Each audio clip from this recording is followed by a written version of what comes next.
Okay, ஆங்கிளுக்கும் ரேடியனுக்கும் என்ன வித்தியாசம் சிம்பிளாக பார்த்துடலாமா?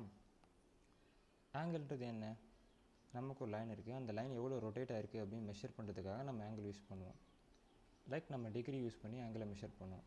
ஃபார் எக்ஸாம்பிள் 60 டிகிரி, இது 90 டிகிரி அப்படின்னு சொல்லுவோம் இல்லையா? இது சிம்பிள். ரேடியன் என்ன? அதுவும் சிம்பிள் தான். ரேடியன்றது என்னென்னா, இப்போ எந்த அளவுக்கு நமக்கு ரொட்டேட் ஆகிருக்கோ அதனுடைய arc length when the radius is 1. என்னென்னா, இப்போ இங்கே 60 டிகிரி இருக்கா, இந்த 60 டிகிரி ரேடியஸ் 1 இருக்கும்போது என்னுடைய ஆர்க் லென்த் என்னவாக இருந்திருக்கும்? அதுதான் ரேடியன். ஃபார் எக்ஸாம்பிள் இப்போ நான் இது என்னுடைய 60 டிகிரி ஆங்கிள்னு வச்சுக்கலாம். ஓகேவா? ரேடியஸ் 1 இருக்கும்போது இந்த டிஸ்டன்ஸ் என்ன? இந்த ஆர்க் லென்த் டிஸ்டன்ஸ் இருக்குல்ல, இதுதான் ரேடியன் சொல்லுவோம். அப்போ 360 டிகிரி இருக்கிறப்ப நமக்கு ஆர்க் லென்த் என்ன வரும்?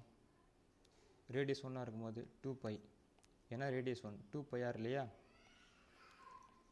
அப்போ 360 டிகிரியை ஆர்க் லென்த் வந்து நம்ம 2πன்னு சொல்லலாம். ஃபார் எக்ஸாம்பிள் இப்போ எனக்கு ஆர்க் லென்த் வந்து 3.14ன்னு சொல்கிறாங்கன்னு வச்சுக்கோங்களேன். 3.14 யூனிட்ஸ் அப்படின்னா என்ன அர்த்தம்? இது π.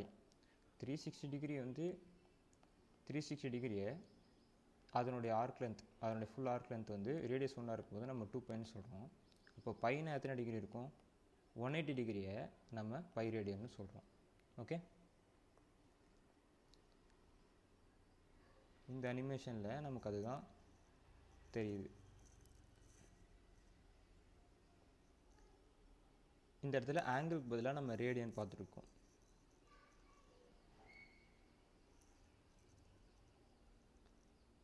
ஸோ ரேடியன் வந்து π வரும்போது நமக்கு 3.14 வருது பாருங்கள்.